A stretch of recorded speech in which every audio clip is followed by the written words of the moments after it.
గురూజీ 72 గంటల్లోనే ఫోన్లోనే అద్భుతమైన జ్యోతిష్య పరిష్కారం చూపిస్తారు. నమ్మండి, నమ్మకపోండి, ఇది నిజం.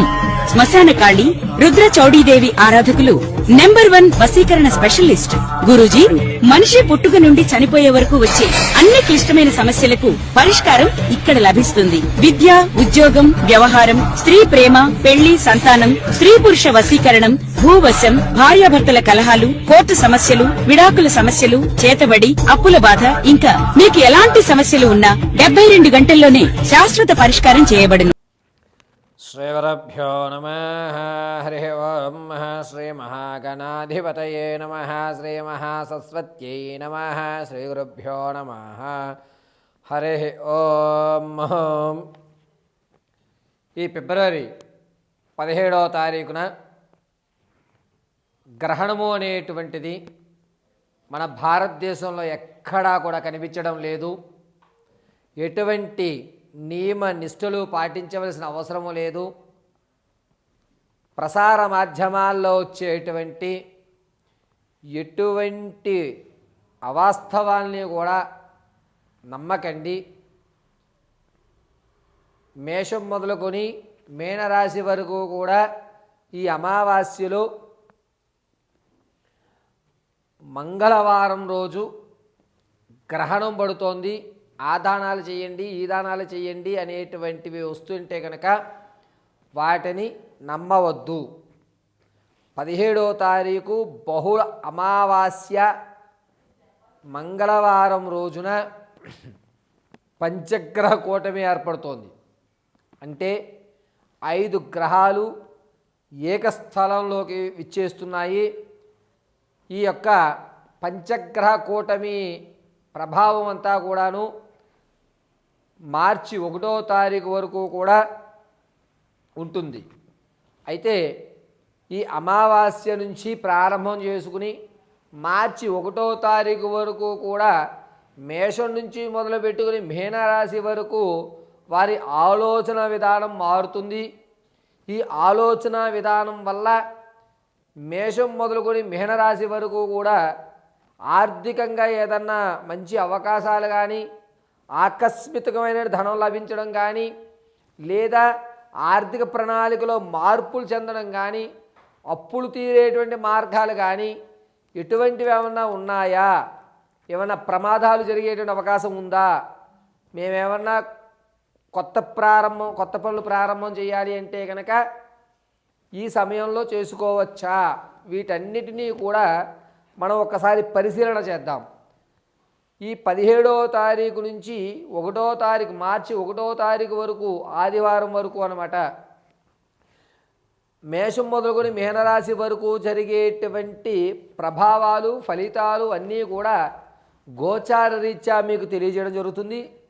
ఈ గోచార రీత్యా ఫలితాలను శ్రద్ధగా ఆలకించుకోండి. వ్యక్తిగతమైన జాతకానికైతే మాత్రం కింద స్క్రోల్ అవుతున్న నెంబర్ను సంప్రదించండి.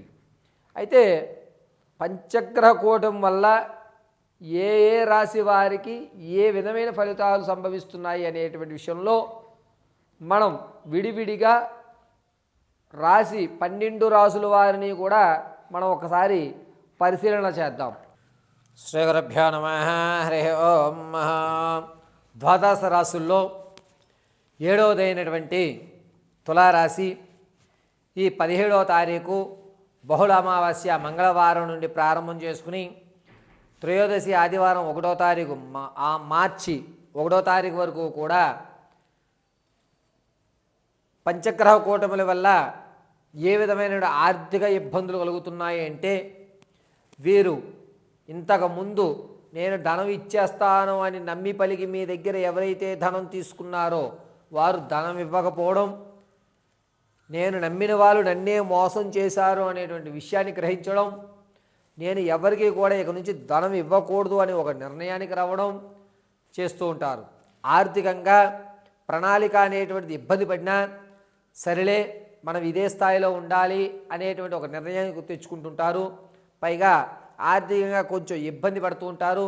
ఇబ్బంది పడటమే కాదు, ధనం మీ దగ్గర అవసరార్థం లేకపోయినా మీరు ఎవరినైతే అడుగుదామని ఆలోచిస్తున్నారో ఆర్థిక ప్రణాళికలో కొన్ని మార్పులు ఉన్నా కూడా ఆ మార్పులు మీరు చేయలేకపోవడం, ఇలా చేసి ఉండుంటే బాగుండునే అనేటువంటి ఒక పశ్చాత్తాపానికి అయితే వస్తుంటారు. కానీ డబ్బు విషయంలో మాత్రం తులారాశి వారు మీరు వేసుకున్నటువంటి అంచనా ఏదైతే ఉందో ఆ అంచనా దగ్గర వరకు వెళ్తారు. కానీ చిన్న తప్పిదం వల్ల మీ అంచనాలన్నీ కూడా తారుమారైపోయేటువంటి అవకాశమే ఎక్కువగా గోచరిస్తోంది. రవి, బుధుడు, రాహువు మిథున లగ్నంలోని చంద్రుడు శుక్రుడితోడు కలియక ఉండడం వల్ల కాస్త మీ ఆలోచన ధోరణి అంతా కూడా తప్పు తడకలుగా ఉండడం జరుగుతుంది. 1వ తారీఖు వరకు కూడా మీ ఆర్థిక ప్రణాళిక అంచనా వరకు వెళ్ళి ఆగిపోవడం అనేది జరగడం వల్ల కాస్త ఇబ్బందులు పడేటువంటి అవకాశమే ఎక్కువగా గోచరిస్తోంది. పైగా తులారాశిలో ఉన్న విద్యార్థులకు జ్ఞాపక శక్తి పెరుగుతుంది. ఈ జ్ఞాపక శక్తి పెరగడం వల్ల మీరు అనుకున్నటువంటి ఉత్తీర్ణత అనేటువంటిది లభిస్తూ ఉంటుంది. పైగా ఈ తులారాశి వారు ఆరోగ్యం విషయంలో కొంచెం జాగ్రత్తగా ఉండండి. ఎందుకు అనగా వచ్చేటువంటి 19వ తారీఖు నుంచి మార్చి 1వ తారీఖు వరకు కూడా ప్రమాదం అనేది పొంచి ఉంది. ఈ ప్రమాదము ముఖ్యంగా ఎముక భాగానికి సంబంధించినటువంటి ప్రమాదం జరిగేటువంటి అవకాశాలే ఎక్కువగా గోచరిస్తున్నాయి. కాబట్టి ప్రయాణాలు చేసేటప్పుడు చాలా జాగ్రత్తగా ఉండండి. ఒక వారం రోజులో లేదా ఒక 10 రోజులు కానీ మంచం వరకు ఉండిపోయేటువంటి అవకాశమే, ప్రమాదం జరిగితే కనుక కాస్త ఎక్కువగా జరిగేటువంటి అవకాశమే గోచరిస్తుంది. కావున తులారాశి వారు ప్రయాణాలు చేస్తున్నప్పుడు చాలా జాగ్రత్తగా ఉండడము. ఈ తులారాశి వారు 17వ తారీఖు అమావాస్య మంగళవారం నుంచి ప్రారంభం చేసుకుని 1వ తారీఖు ఆదివారం త్రయోదశి వరకు కూడా ప్రతిరోజు కూడాను ఆవదంతో శివాలయంలో దీపారాధన చేయడం చాలా మంచిది. దీనివల్ల మీకు జరిగేటువంటి ప్రమాదం పక్కకి వెళ్ళడం, మీరు వేసేటువంటి ఆర్థిక ప్రణాళిక ఖచ్చితమైన స్థాయిలోకి రావడం, మీకంటూ ఒక ప్రశాంతమైనటువంటి జీవితం ఏర్పడడం ఖచ్చితంగా జరుగుతుంది. కాబట్టి ఈ తులారాశి వారు 17వ తారీఖు నుంచి 1వ తారీఖు వరకు కూడా ఎంత కుదిరితే అంతవరకు శివారాధన గావించండి. ప్రతిరోజు కూడా భస్మాన్ని మాత్రం అడ్డంగా ధరించండి. కుదిరితే ప్రతిరోజు సాయం సంధ్య వేళ చండీ ప్రదక్షిణ శివాలయంలో చేయండి. అద్భుతమైన ఫలితాలు చూస్తారు. అంతేకాకుండా ఈ తులారాశి వారికి 17వ తారీఖు నుంచి 1వ తారీఖు వరకు కూడా ఆర్థికపరమైనటువంటి ఇబ్బందులు అటు ఇటుగా జరుగుతూ మొత్తం మీదకి సరేలే కాలం గట్టెక్కేస్తోంది కదా, ఇబ్బంది ఏం లేదు అని ఒక చిన్న మాట అనుకోవడం, ధనం విషయంలో కొంచెం జాగ్రత్త వహించడం అనేది జరుగుతూ ఉంటుంది. ఈ తులారాశి వారు 17వ తారీఖు నుంచి 1వ తారీఖు వరకు కూడా కొత్త స్నేహితులు ఏర్పడడం, వారి వల్ల ఉన్నటువంటి ఆర్థిక స్థితి కొంచెం తక్కువ అవ్వడం జరుగుతూ ఉంటుంది. నేను ఇతనితో స్నేహం చేయడం వల్ల అనవసరంగా నా ఖర్చులు పెరుగుతున్నాయని ఆ కొత్త స్నేహితులను కూడా మీరు దూరం పెట్టేటువంటి అవకాశం ఏర్పడుతుంది. కుటుంబంలో కాస్త ఆర్థికమైనటువంటి అవకతవకలు జరుగుతున్నాయి. ఆ అవకతవకల వల్ల మీ మీద నీలాపనిందలు జరుగుతున్నాయి. ఆ నీలాపనింద వల్ల మీరు ఇంట్లోంచి కొన్ని రోజులు బయటికి వచ్చి జీవించాలి అనేటువంటి నిర్ణయాన్ని తీసుకుంటారు. మీకంటూ ఒక సపరేట్గా ఒక వ్యవస్థ కావాలి అని ఎక్కువ శాతం ఆలోచిస్తుంటారు. ధనం ఇవ్వాలి కాబట్టి రేపైనా సంపాదించాలని ఒక నిర్ణయానికి వస్తారు. కానీ మీరు ఎంతసేపు అయితే బయట ఇండివిజువల్గా ఉందామని మీరు అనుకుంటున్నారో దానికి భిన్నంగా కలిసి ఉండేటువంటి అవకాశమే లభిస్తుంది.